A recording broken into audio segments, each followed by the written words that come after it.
go in. I want all the smoke. Wyclef. I'm like, why is you a chef? You ain't cooking up nothing, you frontin'. Matter of fact, you be running. My on the block will cut you like a pumpkin. I don't give a you sweeter than a pumpkin. Yeah, you acting like you stunting with a little Bugatti in Abu Dhabi. Motherfucker, I'll body you, come through, hit you with the 2-2 like Marty do. I got major beef with the Wu-Tang Clan. Heavy beef. If the Wu-Tang is watching this. So here's my Wu-Tang story. Shout out to the whole Wu, by the way. So the Fugees had a show. I think it was the Armory, Uptown.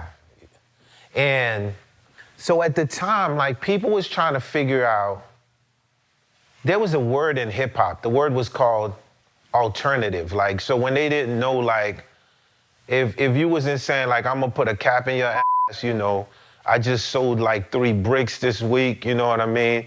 And my gang is ready. Then it was like, well, they're either native, the word was called native tongue, right? That's what it was, right? The tribe word, right? Native tongue, it was either you was native tongue. But then the Fugees come out and we completely weird. So they don't want to classify us as native tongue. They're like, well, they're Caribbean. Then there's a girl who sings soul. They're alternative, perfect word. So you know, everyone has to come up with this word to describe it. So we're doing this show Uptown. Now let me remember, it's the Wu-Tang Clan and Mobb Deep, the Fugees. So this is the time where hip hop has this quote of keeping it real, right? So, and then keeping it street, keeping it like, you know, everybody has a posse, you know, it's like the Wild Wild West, you know. And so, can you imagine the Fugees showing up with instruments in the show? So, of course, I get there early and we're unloading in our Winnebago, you know, the drums, Jerry's bringing in the bass. Like, can you imagine? This is straight up a street show. And so, but my thing was like, look, at the end of the day, we a band. Like, the Beatles is a band, Kool and the Gang is a band. Like, we a band, like, we gotta show up. We can't just, you know, we got our DJs, you know, when we used to do this in the parks, it wasn't just, we had the DJ, but we had the musicianship. So I was like, they're gonna dig this, they're gonna love this. So we go up there and, yo, I hope Method Man is watching this because, yo, I remember this so vividly because there was a fight that broke out with the Wu-Tang on the outside. And I remember Method Man being in the middle of it, you know what I mean? And so at the time, you know, the promoters gotta pay you your money. You know, I got my little man Spider with me. Shout out to my man Spider from Jamaica. You know, the Fugees, we never like rode with an over posse like millions of people. But I promise you, if we had like 5 people, if y'all ever watched the 5 Deadly Venoms, that was really us, like, you know what I mean? So this whole thing breaks out now, and when this fight breaks out, all hell breaks loose. And people gotta get their money, you see what I'm saying to you? So I don't know what happened, but a dude starts to walk. He's by himself. First, he's in black, and it looked like he's coming out of nowhere. And, you know, and he got his walk, and he's moving like this, you know? And he like, ooh, I love the Fugees. Ooh, I love the Fugees. But I'm gonna whip somebody's ass today. And it's Old Dirty Bastard, Osiris. And we find ourselves now in the middle of the rumble in the jungle, right? So just imagine this big war is going on, a big fight, right? So people want to get paid, like, it don't matter, like, promoters still got to pay. We amongst the middle. And now it's a standoff with the Osiris and us. You got to picture the scene. So I'm here. We got Prize, we got Jerry, my man Spider, and this is when I had to respect the call of the Wu-Tang Clan. Because like before then, I would just like hear it on records and then like see it in music videos. And I was like, there's no way like these guys have a chain of command like that, like the Wu-Tang movie. So I guess all of a sudden, right, ODB goes, Soup! Yo, I promise you not. I seen coming from the trees. I seen like people coming from under the stairs. Like it all looked like everybody was in like Wu-Tang attend. It was like, yo, where is these millions of guys coming in? Like when I tell you they were ganged up, it was over ganged. And now they're in front of the Fugees. To be continued.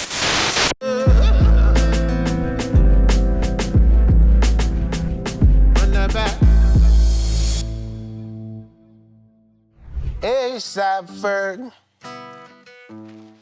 one of the wickedest in the world. AP Ferg, in the world. Lord knows, yeah. Assalamu alaikum, yeah. Malaikum assalam, yeah. Don't test the tribe, no, 'cause that's do or die, yeah. This morning I woke up, yeah, listening to AP Ferg. This morning I woke up, yeah, vibing to Harlem, 'cause I'm a Garveyite, yeah. Yeah. Wyclef Garveyite, back to Jean, Africa. yeah. Back to Africa. AP Ferg, yeah. Garveyite, whoa, Right. You know I had to give you an intro like that to show you how much I love you. How you gonna do me? We should have Appreciate saved you. that for the album. I got you, We though. should've You saved know that that. That's Uncle Wyclef. That's 2 seconds. That's like drinking water where I come from. You know that. Coming from Haiti, first Black Republic, getting to America at 10 years old, Marlboro Projects in Brooklyn, mama on welfare. You know, and I always say my mom replaced a gun with a guitar in my hand, you know? Ever since then, I've been going to November. When I listen to you, the only way I could show you that I fully understand you, I'm gonna show you like my appreciation for you first so you understand what you mean to me, man. It feel like my birthday, man. Play the tune, man. AP Ferg, ça qu'a fait, c'est Wyclef Jean. Respected.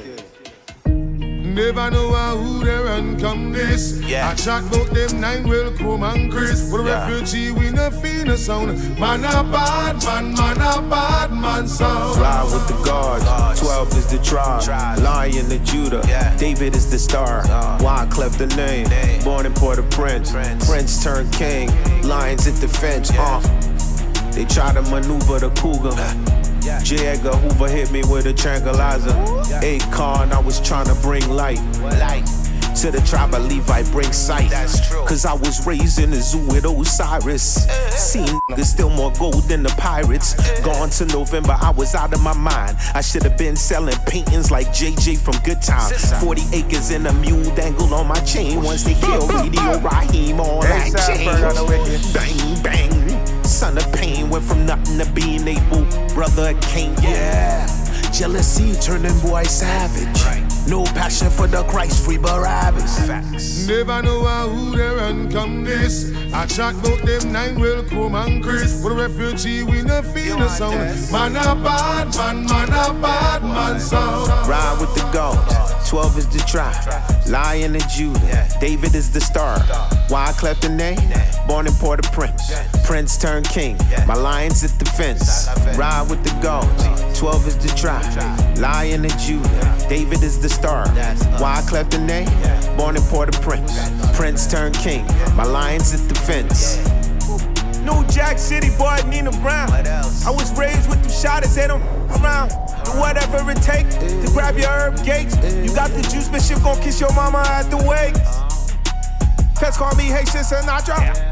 Cause most of my homies, they cause I no strap. But I'm more like Sammy Davis when pressure advance. Cause the more questions they ask, the more I tap dance. If it wasn't for this music, don't know what happened. When I was jamming Jimi Hendrix, they jammed up Manhattan. Yeah, and most of my people are immigration. You know how many zones I know they facing deportation. You know how hard I had to work to get acclamation. Thought I was a sucker cause I wasn't drug trafficking. Ride with the gods, 12 is the tribe. Lion and Judah, David is the star. Wyclef Jean, born in Port-au-Prince. Prince turned king, my lion's at the fence. Ride with the gods, 12 is the tribe. Lion and Judah, David is the star.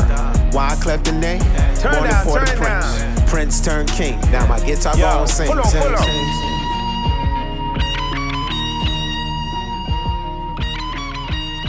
Pull up. So That's crazy. So I can't tell you I'm a fan. I could just show you I'm a fan. Oh my gosh. Wow. When did you do that?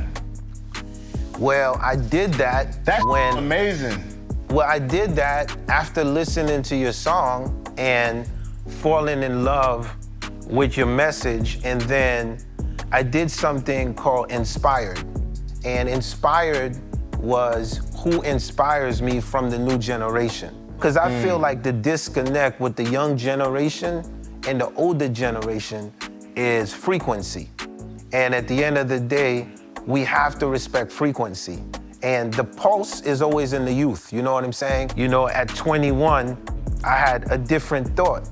I'm 50 now, you know? At 21, I couldn't see myself moving nowhere without a gun, you know what I'm saying to you? And at 50, because of everything that I've been through, I've evolved and I've changed. But when I hear you, that frequency I can connect with. So the only way I could explain that was to like give you some poetry and me just telling you how much I respect you, how much I respect Harlem, how much I respect all of y'all and y'all movement in Harlem and what y'all been doing for years.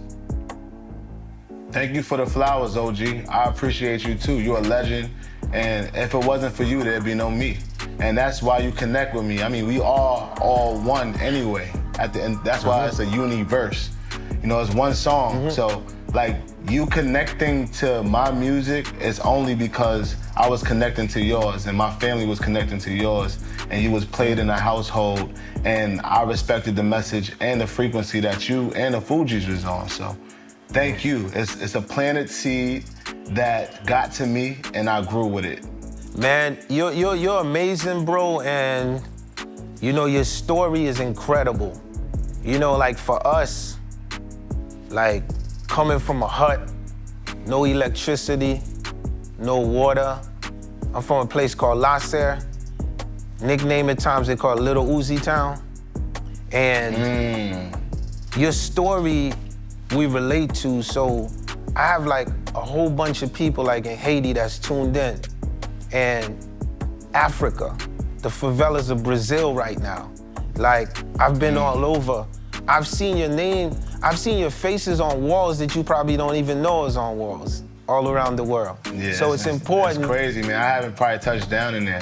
Yeah, so it's important that my first question is like, your upbringing, First like, off, because I got a question for you. I got a question for you before you all get into day.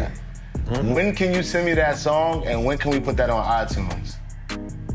Man, you're gonna get this song. I gotta put another verse on there. I gotta put a verse on there too.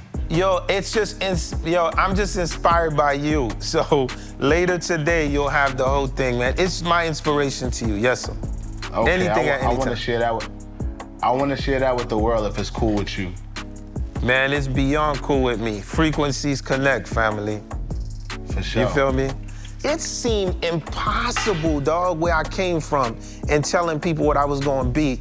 It seemed like impossible. And when I watch you, your movement, your speech, how you do it your way, how you move your way, where is that from, man? What kind of words can you give us, man? ASAP Ferg. It's the same type of impossibilities that I was faced with too.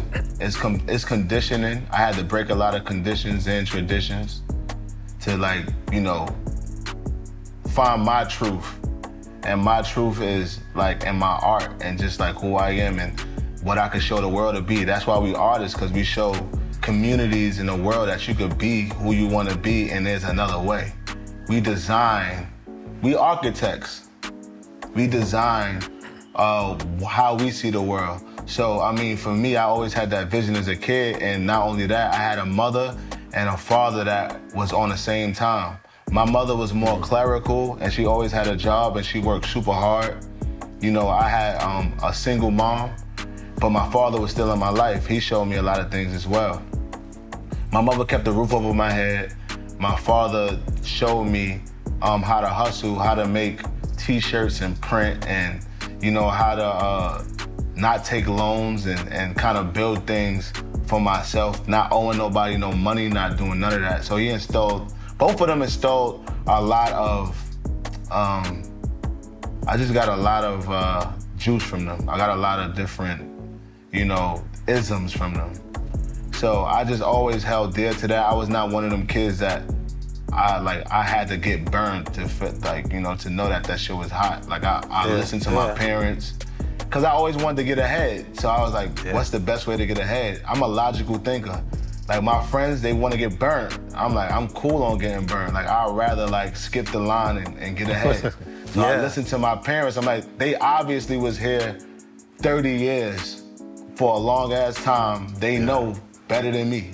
That was so obvious to me. So I didn't have to, you know, get hurt or fall in too many pits. You understand what I'm saying? And you know, I come from Harlem. You know, I heard shootouts every day. I go to a cookout. And just to get fly, you know that you was gonna hear gunshots. You know, you know you was going, you know, that's, we used to risk our life to go to picnics. That's what I say in plain That's Jane. right. We used to have to risk our life just to get fresh, to see some girls. Like we used to risk our life. That's another thing, is like, we was taught to, I was taught to look the other direction and go the other direction if I seen a funk was, you know, on a corner or something like that. Like I don't run to the problem, I just get away from it.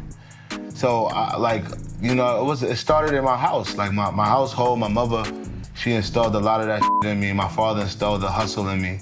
And then I think my father installed the audaciousness. Is that even a word, audacious? I think it's like the audacity. Like, it's just like, it's like, he made me courageous in a way where like one day, like I woke up and I seen a man in my mom's bed and he had like extension braids looking like Stevie Wonder or some shit. I'm like, Mom, who the fuck is in the bed? Like who that in the bed? That ain't my father, but it was my pops with some long ass braids. He just woke up one day and had a vision for braids. And like he just ran with it. He just wanted to do what he wanted to do. Later on, I found out that like my uncle was running away from the cops. So like he went and got braids and my father did it with him type thing. But still, like, just to even think like that, he was like, he just followed his heart, and that's how I am. I follow my heart and my gut. And every time I didn't follow my gut, it was just bad for me. I got jumped or some shit. Like something was telling me get off the block and I got jumped. Or like it just turned out bad. The label would pick out a record and I knew it wasn't the record. I'm just trying to, you know, work with the label and let them, you know, feel like they're doing something. But like every time I felt like it wasn't it really wasn't it. So I just learned to really follow my gut. And even like coming up in Harlem, like with the fashion and all of that, they used to call us gay for like wearing the clothes we wore. We would get into fights because of that. They just didn't understand it was another world out there. Like there's Soho and there's model girls out there. Like I bring girls back to the block and they think they was my friends, but them my chicks. I'm telling they girls about that's going on, Celine bags and Prada and Margiela and all of that like that. They couldn't have that conversation. I was advanced.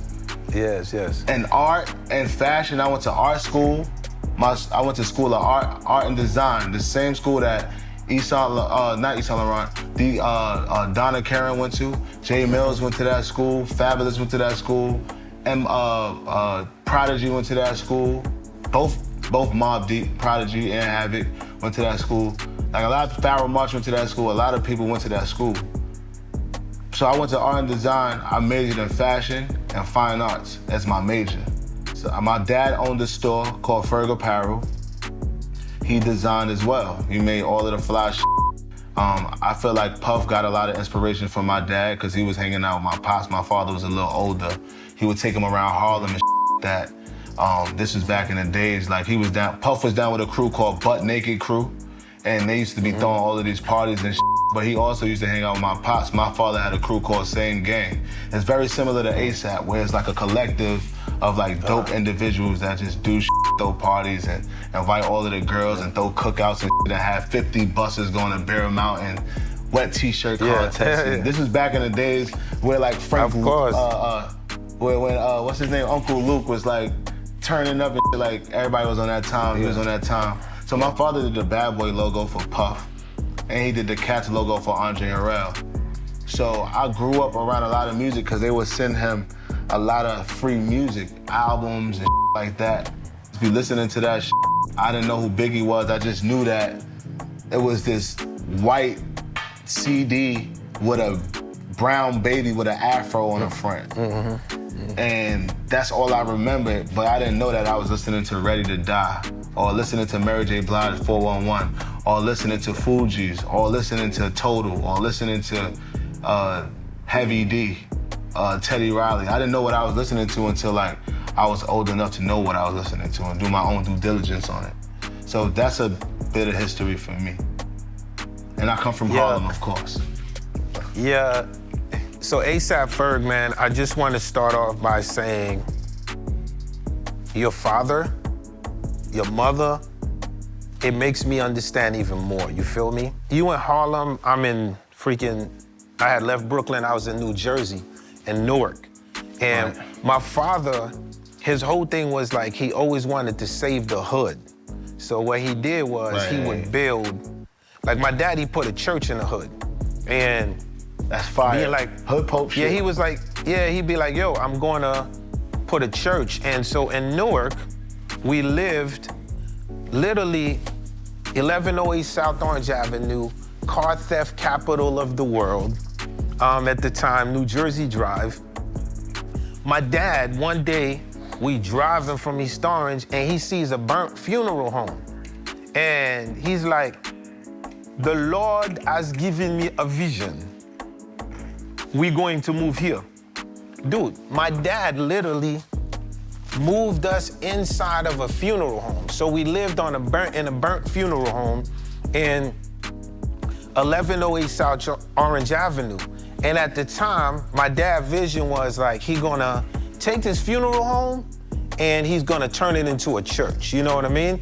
And I thought my dad was out of his mind. I was like, dude is moving us into a funeral home. And you're like 15, 16, and the worst thing you want as a 16-year-old is for you to be walking out of a fucking funeral home and for a girl to see you. Like, that's like suicide, it's tragedy, you know what I'm saying? So every day and going to school, I would have to sneak outside, you know what I'm saying, before all of the other students went, you know, so we wouldn't be called the Haitians Adam family, right?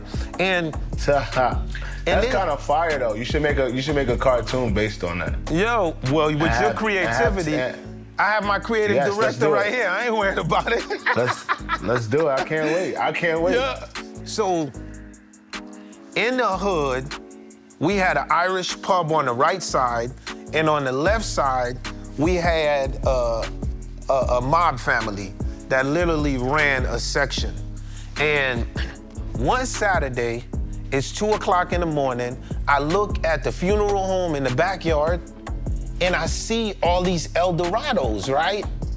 And I see my father said, whose cars is these cars?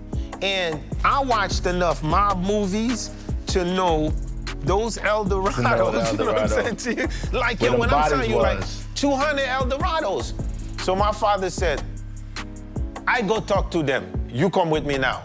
And I'm just showing you, like, so when I'm listening to how your pops and how he moves, so my dad literally goes, and he goes to where they running the numbers, and he knocks the door. And he's like, the dude opened a little thing, and he was like, who you want? My father said, whose cars are those cars over there? And the dude go, Jimmy, it's the minister. I think you have to come in the front and have a talk with him. So Jimmy comes to the front, and my father said, look, all these cars here. I want all these cars moved. And Jimmy goes, come on, Pastor. I'm Catholic. Don't you see the cross? Can't we work something out? And my father said, these cars move right now or I call the police. And Jimmy said, look, every Sunday, minister, you don't have to tell me. I'm gonna come see you. Dude, them dudes would have an envelope for my daddy every Sunday. And what's deep about that, which people don't talk about, is the mob actually helped fund what became the Church of the Nazarene on the block in 1108 South Orange Avenue. So we couldn't even see. I only tell you that because when you tell me how your pops was moving, it's deep because all my father saw was if he ain't see the burnt funeral home. He saw that big parking lot. And as his brain, if he can buy that lot, then all he do is just make people pay him until he can build the church. So today, we got one of the finest churches in 1108 South Orange Avenue. And I only say that because of the entrepreneur spirit of when I'm hearing, you know, the movement of your dad and understanding, you know, your mom too. So for me, it's definitely incredible. I had Lena Way on my show, right? And she's amazing, Queen and Slim, The Shy, amazing. And I told her, look, in high school, they consider me a weirdo, right? Because I would come in with my long trench coat, my derby hat, I was listening to Culture Club, Boy George, you know what I mean? Or I had my fake English accent in, acting like I was Cockney, you know? And at times, I would literally take 4 days and play hooky and be with a girl just to come back, you know what I mean? And they go, yo, where you been? I'd be like, what you mean where I been? I've been in London. And they like, this kid is really out of his fucking mind, right? So, yo. That's hilarious. Yo, so that's fire. I say that because even though we was in different places, I would say from the fashion to the clothes to the ideology of just listening to how you moving. There's something about you that reminds me of punk rockers, right? Because at the end of the day, I could always relate with the era of the movement, and I'd be like, yo, a punk rocker is not necessarily a white person. This is what I'm explaining. I said a punker is a rebellious person. That's right. It's a mindset. It's a mindset. So I think we both are punkers. So that's another connection that we have. Yeah. And I think that's why I could definitely relate to you. They say sometimes you punks 100%. Inside of your song, you know, I listen to lyrics very deep, man. And I hear there's, you know, I'm not sure if you're Muslim, you know, if you know, growing up, my father raised us Christian, right? Today, I could just say I'm a spiritualist, right? I believe in good and bad doesn't weigh within the same space. You know what I'm saying to you? And constantly believe in my belief. What's your ideology, man, as far as like how you feel about spirituality and what do you categorize like yourself as? Well, I could agree with you. More spiritual than anything. Like, I feel like religions divide us. But I have my grandfather that passed away was a Muslim, and my grandmother practiced with him. My cousin, which is my assistant, is a Buddhist. Yeah. My other uncle, my uncle was a Baptist, and I went to Catholic school. So it's like, you know, I done got a chance to study everybody, and just along the lines of me just studying life and just people that always had charisma to me, like Gandhi, or like Malcolm X, or like Martin Luther King, or Marcus Garvey and the Garveyites. You sing about the Garveyites. Like, I study all of these people that had, you know, pull. You know, I study everybody. Elvis, Andy Warhol, Basquiat, Jeff Koons, whoever you want to talk about. Fashion designers, the good and the bad and the ugly. I study everybody. Because I just want to know how people think and how they make people tick. I think if I wasn't a rapper, I'd be a psychologist. And I think that's how I'm able to make a hit, is because one, I got a gift, but two, I know how to channel into that gift. I know how to tap into people's subconscious in a way where it's like, I can see what makes them tick, because it's psychology for me. Music is psychology for me. It's like, how you gonna know what to give people if you don't know what they want? You gotta study the people. History is important, right? Because at the end of the day, if you don't understand the mindset of what certain people do, how the hell would you liberate your people? Because at the end of the day, if you gonna bring some form of like nuance and some form of leadership to people, you have to understand the past. So definitely, I understand what you're saying. When you looking for confidence in yourself, like, you know, during a time like this, a lot of us is getting killed off. Like, they treat us like we aliens that's invading the earth, and they just want to wipe us off the earth. I'm talking about black people. You know, that can do a lot. It's like back in the days with the Willie Lynch letter, like when, you know, we was on a plantation and they would embarrass us in front of our wives and our children to put people in line. And it's all conditioning. Like, when I look at Instagram and I see all of us being killed, like, that is like desensitizing us. I don't even like to watch that because it's desensitizing us. It's designed to make us feel like this is normal, but it's really not normal. So that's why I'm super positive, and I just try to bring light into the world, because I know it's so much darkness. I don't understand it, but I do kind of understand it, because with dark, we have light, and without light, you wanna know what dark is. It's like the yin yang shit. It's like, you gotta have a balance in the world. There's always gonna be some bullshit. And plus, hurt people. I understand all of that. But the thing is, what I'm here to do, and my purpose is to bring joy to the world. And, you know, white people, black people, everybody, I bring joy. Like, racism is taught. That shit is not, you're not born being racist. That's not like a thing. It's being taught, so we gotta unteach these things. When I'm at my shows and I'm turned up and I got like all of these people in the arenas and they just going crazy and they reciting my lyrics and all of that, that shit is church. But everybody's going crazy, and that's a moment of time where we could escape from the fucking harsh realities of the world. So my whole thing is like, to spread light, man. I wanna be a light spreader. When we show up, my gift, man, at 50 years old is like when I show up in anywhere, Abu Dhabi, like you, Germany, anywhere, and I get on that stage, pick up that instrument, put my hand up, and I look at the crowd. I don't see no colors. All I see is a flea of love and energy. And so to your point, yeah, ain't nobody born no racist. Because love is key. Period.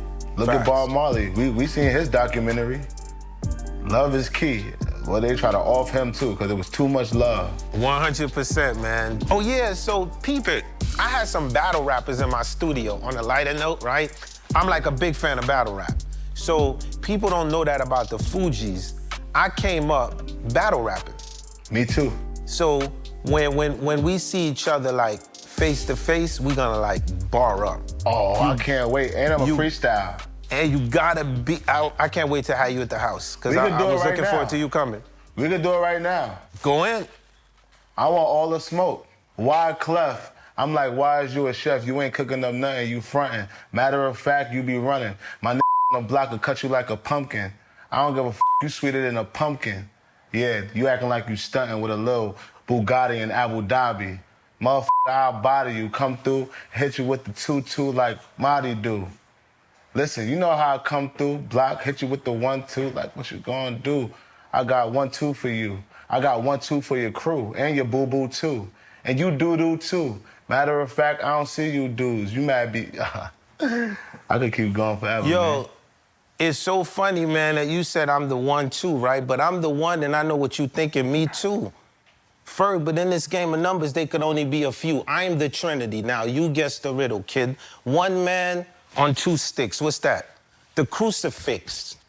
At least that's what they taught me in Sunday school. Forgive my foes. 5s pointed at Pinocchio's nose. Now, Ferg, skip the 6, go to 7. That's the number of completion.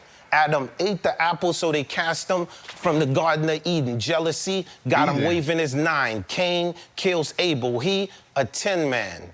His heart pumps oil. When it come to freestyle, trust me, I'm insane. Far from a pumpkin, I'm more like a Jacqueline. I keep it green, Wyclef, that MC. Yes, in Abu Dhabi, I had a jet, never Bugatti. That costs too much. I'd rather buy buildings so I could save all the money for my children and they children's bars. You talking about sticks, pause, and my crucifix, your whole crew I'll fix. I don't give a about your mix. I make cold and hot at the same time like Vicks. Matter of fact, I'm hotter than grits. You can't diss. You see all of this gliss. This, nothing on the wrist, but my grills cost about 100 bricks. T-Nice used to whip the bricks. Now he on my tour with the chicks. Do I gotta go down the list? Do I even talk with a lisp? Song with Nas, song with Nicki called Hips. Out right now. Better go get it. I'm for sure gonna go get it. Bar God, I love you, boy. Yeah, love you too, man. Yo, so we gonna wrap up. I can say I went bar for bar. We bar, man, listen, man. Yo, man, so I look forward to seeing you at my house, man. I can't wait. We gotta do a song, too. It's AP Ferg. Yeah, it's AP Ferg. Yo, Wyclef, I love you, man. I love you too, man. I appreciate you.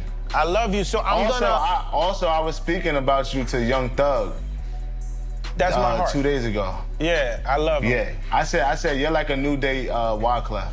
Of course. He said, oh my gosh, yes, that's the OG, of course, yes. That's my heart. Just like that. I love that. Yeah, I love him to death, man. Cool. Yeah. All right, so we'll stay locked in. All right, no doubt. Peace. All right, love you. Peace, gang. Hi, shorty, you guaranteed to be hypnotized by the remix that Wyclef provide. I don't care about your size. Girl, shake your thighs. All I'm trying to do in the hood is stay alive. So I'm about to put y'all on to a very talented young man named Price. So, writer, producer, and he got bars. I heard it.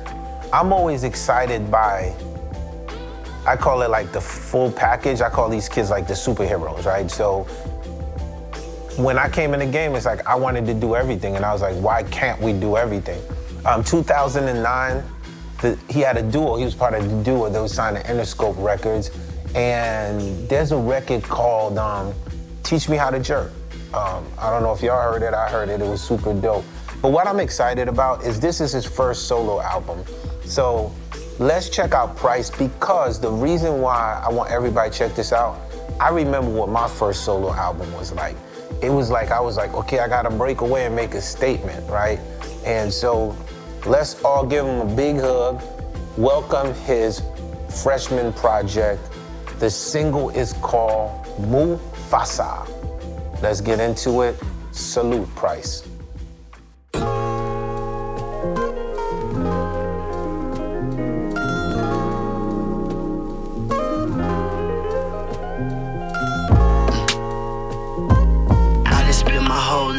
On the search for freedom.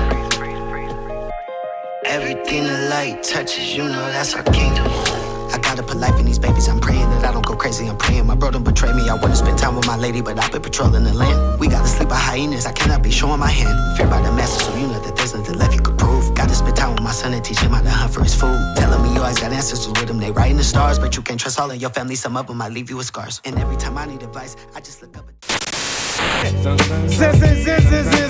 You shot your bullet, but the bullet went. Desperado. Newark, boy. I pull out my gun and plug two like true boy. Wyclef. Cello. You don't even know where I got that from. Cello. Yes. It's from somebody from TV way back in the day. Cello. What's his name? What's his name? Cello. Rollo? I got that from the show Good Times. Oh, JJ. Yeah, JJ. There's something that I want to get into today, and it's about whether or not you think you're ever too old to be a hip hop head, right? So my son's 19 years old, right? And my son produces, he raps, he's in college, he's in the thick of everything that is happening in hip hop culture. And when he was younger, oh my God, he used to be so embarrassed that his mom would wear the same Jordans as him or be buying the same hoodie, right? Now, it's really cool because I'll buy a hoodie and he would like to make sure that he got the same hoodie. Now, I'll get Jordans because it was easier for me to get them because I wear the last kid size. And he can't get it because he wears a size 13. And so then we gotta like struggle to find his, right? So, but what that brings me to is he was embarrassed because for a while he felt like I was too old to be wearing things that look like they're representative of like hip hop culture. I was too old to be a hip hop head, right? And I've talked to many people about it and I've heard many opinions about that. And there's millions of people who would agree that like you can age out of being a hip hop head, like they like to call it. But I agree with that, you can. I don't agree with that, and I'm gonna tell you why I don't agree with that. Okay. When I was growing up, what my mom played every Sunday in the kitchen was the music that she grew up on, right? So now when my mom's in her 30s and her 40s and she's still listening to Marvin Gaye, who then was passed away, and Al Green and the Temptations and Anita Baker and everything that she grew up on, I never thought she's too old to be listening to the Temptations. She's too old to be an R&B head. I just knew that that's the music that she grew up on. So then you take me, the very first song that ever affected me, like chilled me to my bones, like made me stand still and literally put my ear up against the radio to try to like hear all the words, right?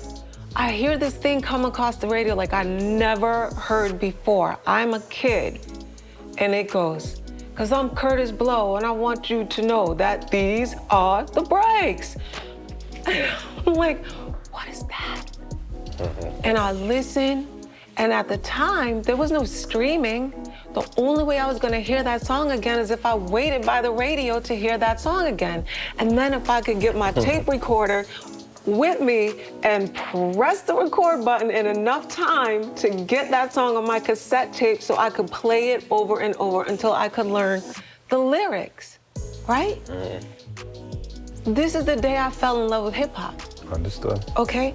This is what I grew up on. This music, this culture. When am I supposed to, if my mom wasn't supposed to age out of her love for 60s and 70s R&B, when am I supposed to age out of my love for hip hop? Babe, please don't go. Babe, please don't go. My waters. So, I think it's two. Let's get into it. Yeah, I think it's two tiers to it. I could speak about it because, you know, like I'm a culture bunny like you, so it makes a lot of sense. What I mean by there's two tiers to it is just say like if you a Fuji fan, like you like Tribe Called Quest, you like De La Soul, you like all of that. I'm not expecting you to grow out of that side of the hip hop culture, but when you was that age, you was embedded in every part of the culture. Yes. So what happens is when you get older now, you get a job. You get a job, you go get kids. You get a kid, you working 9 to 5. You no longer at that age where you constantly hopping from club to club, constantly turning the radio on and out. So you get stuck in an era of like that So when you told me about your mom and them, they're stuck in an era that plays part of the culture. But being embedded and infused inside of the entire culture up to now is sort of like what makes you a cool mom to your son. Because it's like, you be like, okay, this is Mary J. Blige, then you be like, this is her. You know what I mean? Yeah. Then you be like, oh, this is Gunner, this is Thugger, you know, this is a little Uzi Vert, right? Like, yeah, I could keep going, like your DMs and stuff. But the average person, and it's funny because I was having this conversation the other day, and somebody was like, yo, I miss 90s hip hop. That was the era when hip hop was so real, you know, like everybody was saying something, it was crazy and all of that. But I think that you're reminiscing on a certain era, right? So if we could say jazz, you don't necessarily, if you're a jazz head, you don't grow out of jazz, but you celebrating an era. So the hip hop culture and the phenomenon of when Curtis Blow started out with These Are the Braids have progressed 3 trillion% ahead. I agree. And what that means is hip hop is on every corner of the globe, right? Yes. And celebrated all the way up to someone that's 65, 70. Yeah. Like they can go back and be like, oh, I like this record, to a kid that's 6 or 7. So what I mean by you can grow out of hip hop is you literally can grow out of a modern culture as it changes, because if it's a Fuji head right now listening to this, they're like, yo, when is the score coming out? The score 2. They don't have a clue that past the score, I done did another 60 million album worth of work. I'm just showing you, because it's like, if you did like, oh, did you know Wyclef Jean has a song by Young Thug named after him? They'd be like, when did that come out? And it's not their fault, but it's sort of like, it's funny. Okay, so the other day, I'm with one of my partners. He's a big Ferrari head. His daughter calls him and she's 19. And he goes, I'm with Wyclef Jean. And you don't know who Wyclef. She like, Dad, you with the Wyclef Jean, the one that has the song that Young Thug made about him, the If I Was President Wyclef Jean? You need to do your research, Dad, right? So once again, but if I checked out after the score, and I was gonna tell you these Vietnam stories about, yo, man, the year so-and-so, you know, we had something, we came out. So I always said that there's 2 kind of legends, right? There's the legends that live in that space of nostalgic, where you constantly are thriving to learn. Like if you meet Stevie Wonder, like he's always wanting to know what the next thing is, and he's constantly thriving to do it. Then you have other people that are just content with their era and their music, and they don't want to listen to anything else. So I think with my debate, and when you say you don't disagree, I agree with you 100% that the music that you live by, you live, but what they don't keep up with is the modern culture as it constantly changes. Okay, so see, for me, loving that culture and loving that music doesn't keep me stuck in the era that I fell in love with it. Okay, so you mentioned Lil Uzi Vert, right? Me and Lil Uzi Vert, we shop at the same stores. Okay? Facts. So when I post up a side-by-side on Instagram, I get my DM from Lil Uzi Vert about my outfit. And then okay, we but what I'm talking saying fashion. to you is, real quick, you do that, but the average, if there's Fuji heads that are listening right now, out of 100%, and you was to tell me, make a hypothesis, how many of them are doing side picks and understanding what the kids are wearing, right? They're gonna be like, yo, Maddie, but you'd be like, these kids are like punk rockers, you know, back, because you keep up with the culture. And all I'm saying is, my point is, many of us do. Many of us do. And many of us who were Fuji heads, right? Who, take me, who was a Fuji head and then never heard the Carnival album until I started working with you. I'm one of the people that you're talking about. No, actually you're not. I am. The people that I am talking about are the people when I went on a cruise. Where? Oh, Yes, this is very important because Okay. what this is gonna do is it's going to have those people that I'm talking about now, they are going to do research. Yes. And they are going to discover new music. This is important. I agree. So, all right, I was on a cruise, and that cruise that I went through was an incredible cruise. Even though I don't like boats. And I was performing on there, and I was with Dougie Fresh, and this lady got on the elevator after I performed, and she came, she said, "Oh my God, you are better than Dougie Fresh. I didn't know you play guitar." And I'm like, well, first of all, I'm not better than Dougie Fresh, miss. Dougie Fresh is the greatest, but I use that example to show you, like, this woman doesn't know who Lil Uzi Vert is. She doesn't know who Kendrick is, but she knows who Dougie Fresh is. Right. And this gap that we have, in order to have communication with a lot of the youth and a lot of conversations, we have to embrace this new generation. So at the end of the day— You are making my point, but keep I'm going. saying they are not as hip as you are. In order to get them that hip, right? They are not this hip because when you look at the reality of the world and the statistics of the rate of job employment and different things that a mother has to do to support their kids, 9 times out of 10, single moms, right? Or even in my case, which situations they don't talk about, my friend is a dad, but he raised all his kids. You know what I'm saying? We don't hear about that side of it. I'm saying that those people don't have time. So at the end of the day, I do feel like they do check out at a certain time. Yeah. That's what I mean. Yeah.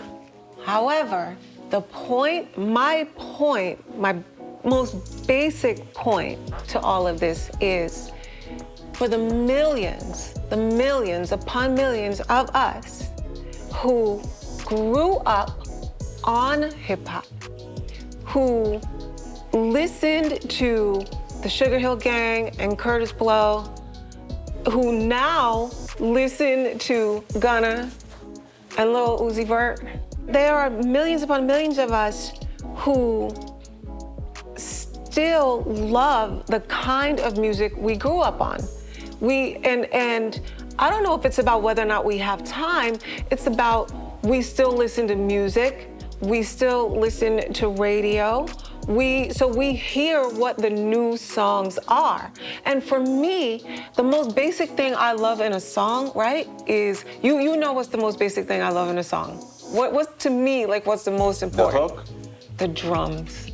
Okay. The drums. Like, it's yes, the hook is important, but I am obsessed with drums in any song. Now, it's so important that whoever's listening to this fully understands, like, I am not knocking you and the other million people that you know.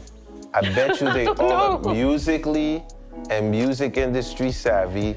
They are within the culture. Yeah. They understand the pulse of the culture. Yeah. But the average consumer who hasn't been fortunate enough to be like us, to be able to keep up, there is a huge gap.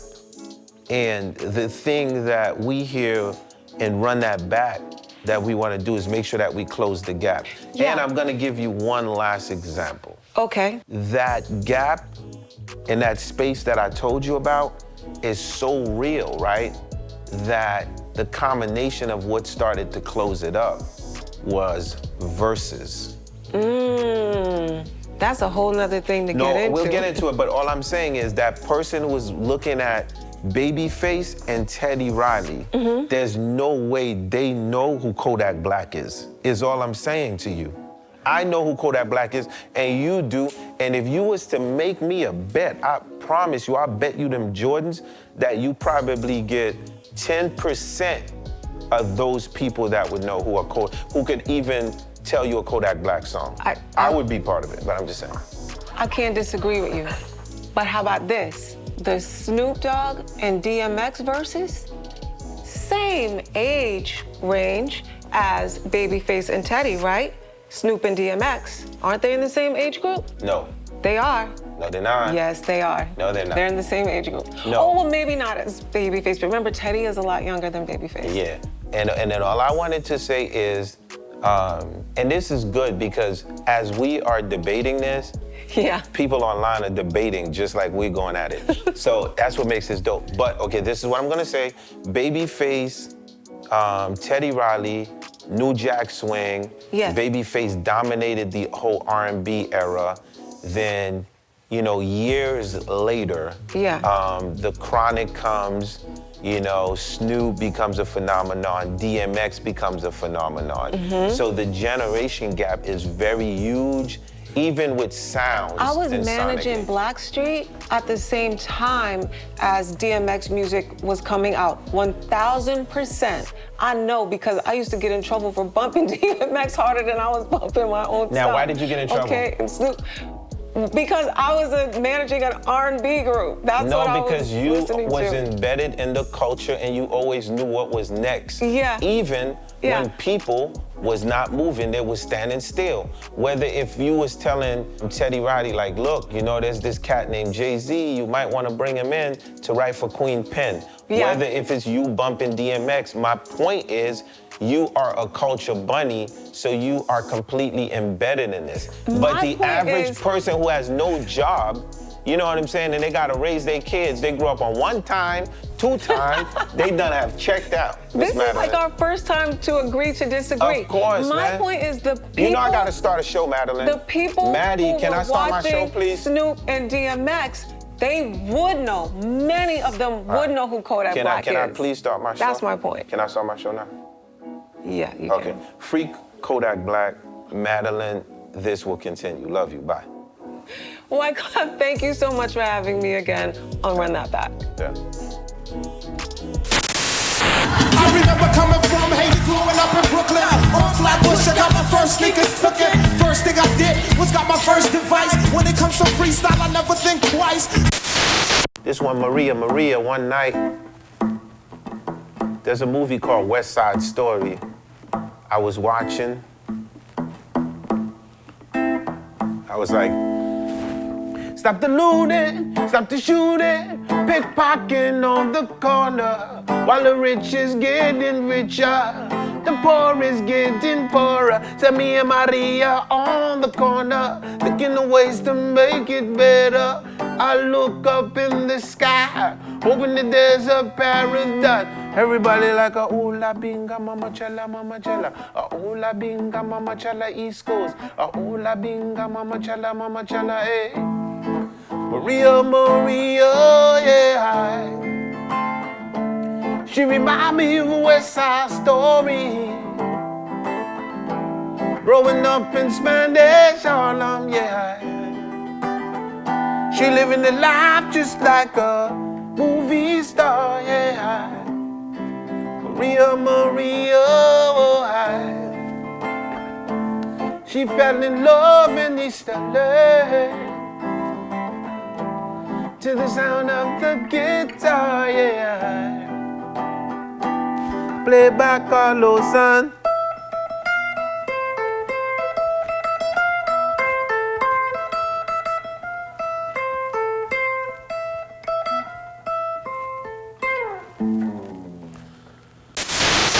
Okay, it's time for me to leave. It's usually my saddest moment, but yet my happiest because I get to toast ASAP Ferg. What could I say? I learned so much about you, my brother. Incredible. Harlem is so fly. Raise up the glass to ASAP Ferg. And if y'all come to Wyclef concert and y'all see my beard is green, y'all already know the swag straight out of Harlem. Respect.